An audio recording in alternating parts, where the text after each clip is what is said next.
பெரியவா திருவடிகளே சரணம். நல்லது நடக்கும், நல்லது மட்டுமே நடக்கும்.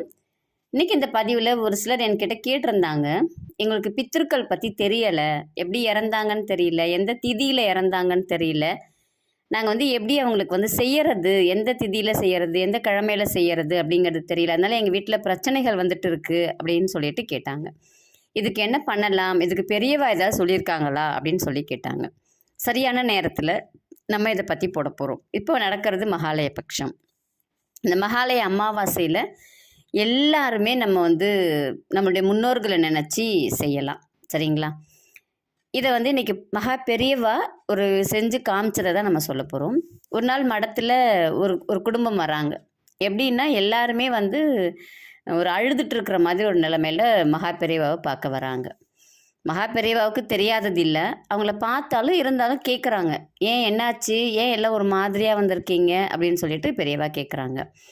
உடனே அதில் குடும்பத் தலைவர் சொல்கிறார், பெரியவா எங்களுடைய முன்னோர்கள் எல்லாம் எப்படி இறந்தாங்கன்னு தெரியல, எந்த திதியில் இறந்தாங்கன்னு தெரியல, எங்களுக்கும் அவங்களுக்கு தொடர்பே இல்லாமல் போயிடுச்சு, அதனால் நாங்கள் எதுவுமே செய்யறதில்லை அவங்களுக்கு, அதனால் எங்கள் வீட்டில் ஒரு நல்ல காரியம் கூட நடக்க மாட்டேங்குது, எந்த செயலுமே நடக்க மாட்டேங்குது, எல்லாமே முட்டுக்கட்டை போட்ட மாதிரி இருக்குது பெரியவா, என்ன பண்ணுறதுன்னே தெரியல எங்களுக்கு அப்படின்னு சொல்லிட்டு அவங்க சொல்கிறாங்க. உடனே பெரியவா என்ன சொல்கிறாங்கன்னா, ஒன்றும் பிரச்சனை இல்லை, உங்களுடைய முன்னோர்கள் எந்த ஊரில் வாழ்ந்தாங்கன்னு உனக்கு தெரியும் இல்லையா, அந்த ஊரில் போய் எங்கேயாவது ஒரு பிடி மண் எடுத்துக்கோ, இல்லை ஏதாவது கோயிலுக்கு போயிருப்பாங்க உங்கள் ஊரில், அந்த கோயிலேருந்து உண்டியலில் ஒரு 10 ரூபாயோ ஒரு 20 ரூபாயோ போட்டுட்டு ஒரு பிடி மண் எடுத்துக்கோ, அந்த மண்ணை எடுத்துகிட்டு உங்கள் வீட்டில் ஒரு டப்பாவில் போட்டு வச்சுக்கோ, வச்சுட்டு அமாவாசை அன்னதானம் பண்ணு, அவங்கள நினச்சி உங்கள் எல்லா முன்னோர்களையும் நினச்சிக்கோ, தாத்தா பாட்டி அவங்களுக்கு மேலே இருக்கிறவங்க, நம்ம 3 தலைமுறை சொல்கிறோம் அப்படின்னா அந்த 3 தலைமுறையும் நினச்சிக்கோ, யார் யாரெல்லாம் இல்லையோ அவங்க எல்லாரையும் மனசில் நினச்சிட்டு நீ அன்னதானம் செய், ஒவ்வொரு அமாவாசைக்கும் மறக்காமல் அன்னதானம் செய், இந்த திதி அந்த திதி நீ பார்க்க வேண்டாம், நீ செஞ்சுட்டு வர உங்கள் குடும்பத்தில் இருக்கக்கூடிய பிரச்சனைகள் எல்லாம் தீரும், உங்கள் பித்திருக்களுடைய உங்களுடைய முன்னோர்களுடைய ஆசி உங்களுக்கு நிரந்தரமாக கிடைக்கும், உங்களுடைய தடைகள் எல்லாம் தானாகவே போயிடும் அப்படின்னு சொல்கிறாங்க. சரின்னு கேட்டுட்டு அந்த குடும்பமும் போயிடுச்சு. திரும்பி ஒரு நாள் சந்தோஷமாக வர்றாங்கன்னு வச்சுக்கோங்களேன். நம்ம மகா பெரியவாவை பார்க்க வந்தபோது எப்படி வந்தாங்களோ அதுக்கு அப்படியே ஆப்போசிட்டாக வராங்க, ஒரு சந்தோஷ கலையோடு வராங்க.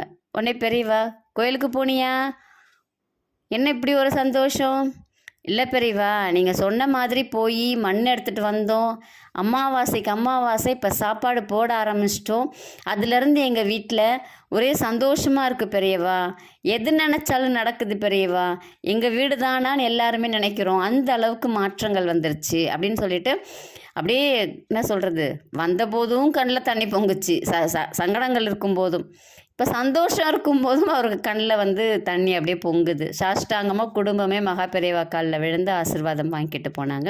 அதை தான் நம்ம இன்றைக்கி சொல்கிறோம். யாருக்குமே தெரியலை அப்படின்னாலும் சரி, தெரிஞ்சும் எங்களால் கொடுக்க முடியல அப்படின்னு நினைக்கிறீங்களா, ஒன்றும் கவலைப்படாதீங்க. இந்த மகாலய பட்சத்தில் இந்த அக்டோபர் 2ஆம் தேதி வரைக்கும் கூட தினமும் ஒரு 2 பேருக்கு நீங்கள் சாப்பாடு தண்ணி பாட்டிலோடு வாங்கி கொடுங்க. அமாவாசை உங்களால் முடிஞ்ச அன்னதானம் செய்யுங்க, கண்டிப்பாக அது பித்திருக்களை போய் சேரும், நம் முன்னோர்களுக்கு போய் சேரும், அவங்க நம்மளுடைய தவறுகளை மன்னித்து கண்டிப்பாக நமக்கு அருள் புரிவாங்க, நம்மக்கிட்ட கண்டிப்பாக நிரந்தரமாக இருக்கும் அவங்களுடைய ஆசி. இது மகா பெரியவா கொடுத்த எளிய வழி. இந்த மகாலய பட்சத்தில் செஞ்சு எல்லோருமே நலமோடு இருப்போம், நல்லதே நடக்கும். உங்களுக்கு ஜோசியம் பார்க்கணும், மலர் மருத்துவம் பார்க்கணும், மலர் மருத்துவம் கற்றுக்கணும், மலர் மருந்துகள் வேணும் அப்படின்னா இதில் வரக்கூடிய எண்ணுக்கு தொடர்பு கொள்ளுங்கள். நன்றி, வணக்கம், நல்லதே நடக்கும்.